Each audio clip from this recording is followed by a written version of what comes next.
Bonjour, je suis Marie Robert. Je suis professeure de philosophie, directrice d'école Montessori et également auteure de plusieurs ouvrages.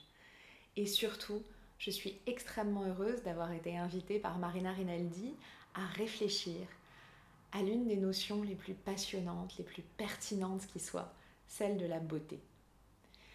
Alors évidemment, quand on parle de beauté, on comprend bien que c'est une notion qui n'est pas figée, on ne peut pas y donner une définition toute faite, mais au contraire, c'est une notion qui n'a pas cessé d'évoluer au cours de l'histoire. Donc la beauté est connectée au temps, la beauté est connectée aussi à notre vie de femme, c'est-à-dire que nous-mêmes, nous n'avons pas les mêmes apparitions de la beauté, nous n'avons pas la même définition tout au long de notre vie et de nos différentes transformations.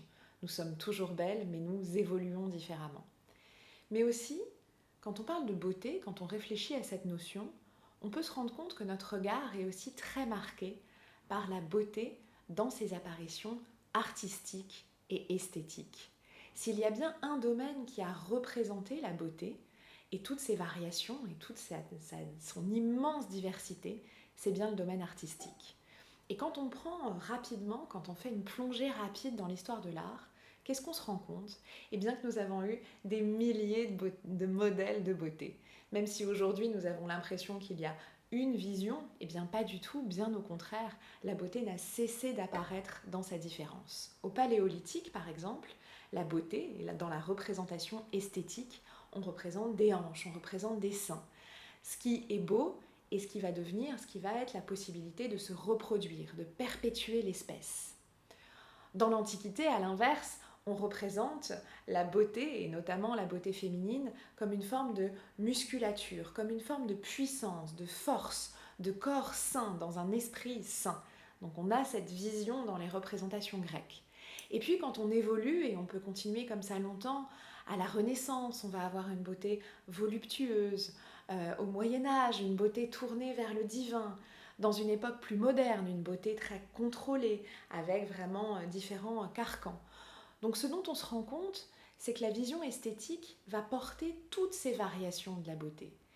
Et encore une fois, quelle est la véritable question à se poser? C'est et nous? Quelle est la vision qui nous parle le plus? Quelle est la représentation esthétique qui nous parle le plus? Nous avons la possibilité de choisir, à travers tous ces modèles, à travers toutes ces représentations, celle qui va le plus nous toucher.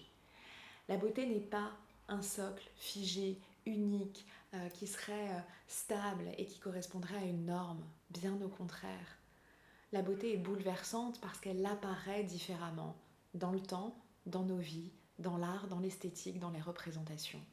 Donc je crois que le plus urgent, le plus pertinent est de plonger justement dans ce regard artistique et de se poser la question de celui qui nous touche le plus, celui dans lequel peut-être on se reconnaît le plus, et de comprendre que tout cela est un long mouvement, une longue évolution, et que tout est possible, et que tous ces fragments sont possibles, et surtout, quelle que soit la représentation, qu'on soit au Paléolithique, à l'Antiquité, au Moyen-Âge, à la Renaissance, à l'époque moderne ou dans le monde contemporain, que tout est beau, si tant est que ça touche notre cœur et que ça touche notre esprit.